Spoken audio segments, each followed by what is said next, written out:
second. There's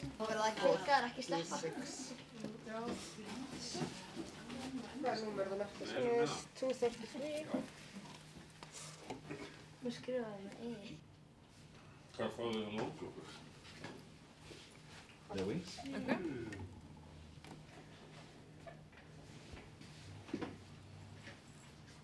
$130. Det är någon story making.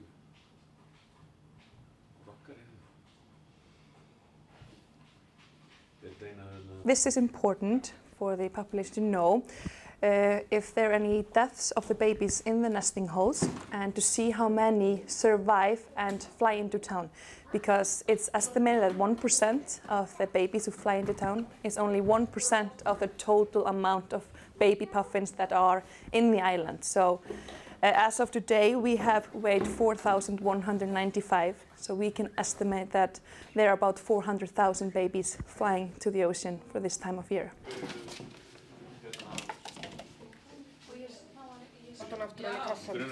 Yeah.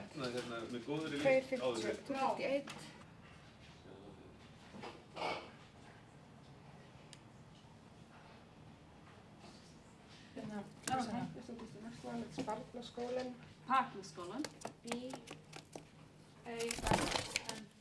It's kind of all hands on deck here.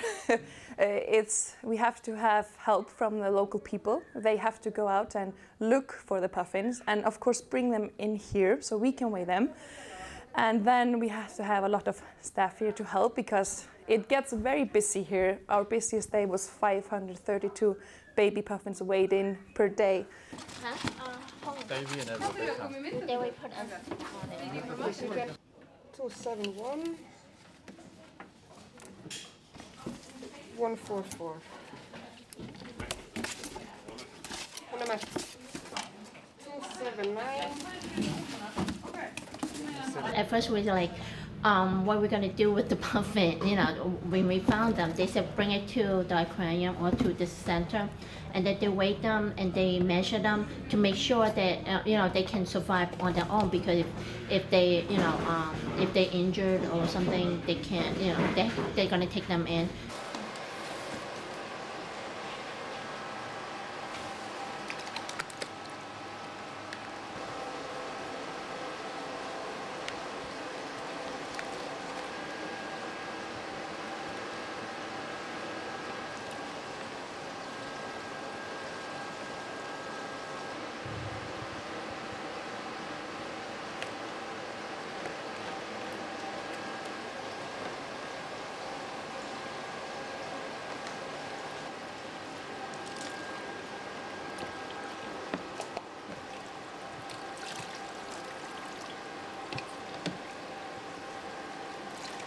These are seabirds. These are birds that spend most of their time out in the deep sea. They only come to the land to breed. And so when they're out in the sea, they need to be completely waterproof, meaning that the water just beads off their bellies and their backs.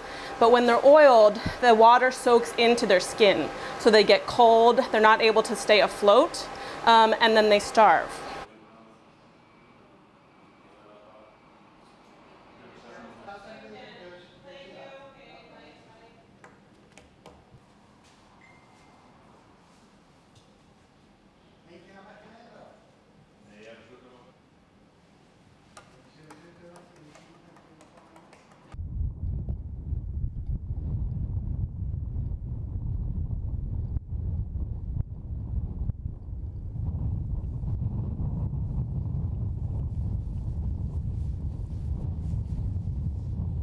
The puffin is actually going down, and it's been doing that since the 60s in Norway, and all summed up, the population is heading towards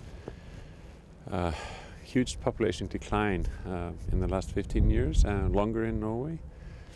And that is worrisome if that continues. Of course, we don't know the future, but with the current rate and direction of the change, we're going to see fewer puffins.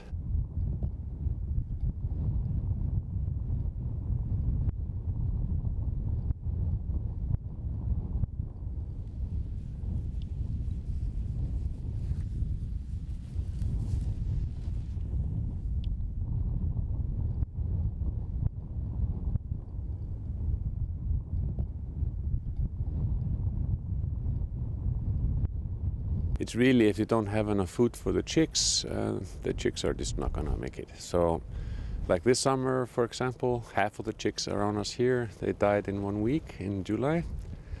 But the other half survived and are actually bombarding town and at night.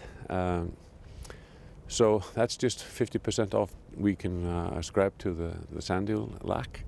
And that is really the key, especially when it's so long duration, lack of food. Okay. Oh, finna písuleg það. Not happy. This one? I think we did 154. Wow, rétt bleið! Já, spenntur bara mig. Settu hana, þetta er bara hjá okkur. Skrítið. Kannski kom bara mér eitthvað í bílinu. Aha. Líka, hún á okkur. There you go. Hey.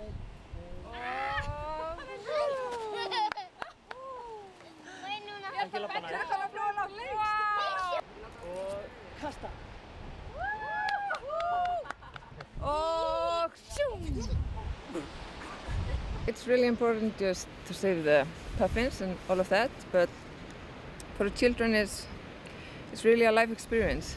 We wait the whole year to rescue them, to find them, catch them, and let them fly back to the sea. So, and the whole year they talk about this. This is just priceless.